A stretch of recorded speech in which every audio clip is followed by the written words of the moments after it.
अस्सलाम वालेकुम नाज़रीन, मैं हूं सलवा स्नैन और आप देख रहे हैं सूर्या न्यूज़ HD। आइए नजर डालते हैं आज की अहम खबरों पर। कराची मजीद अपडेट करते हैं। Bureau chief journalist Mohammad Farooq Barur Qadri की रिपोर्ट के मुताबिक इस दफ्तर एडिशनल IG कराची कराची जावेद आलम ओढ़ू ने CPLC चीफ जुबैर हबीब के हमरा SSP वेस्ट ऑफिस में CPLC डिस्ट्रिक्ट रिपोर्टिंग सेल का इफ्तिताह किया। इस मौके पर DIG west, SSP west, deputy chief CPLC बमर टीम व दीगर सीनियर पुलिस अफसरान ने शिरकत की।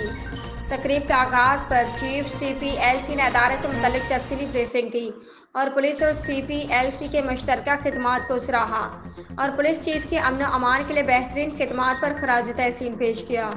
पुलिस चीफ ने मुस्तकबिल में भी जुराइम और हसास नोयत के मुकदमात पर पुलिस और CPLC मुश्तरका तौर पर काम करने पर जोर दिया ताकि अदारों तक अवाम के रसाई मुमकिन हो और एतमाद बहाल किया जा सके। तर्जुमान कराची पुलिस ने कहा है कि तकरीब के अख्ताम पर CPLC चीफ ने पुलिस चीफ व दीगर अफसरान को यादगारी शील्ड पेश की।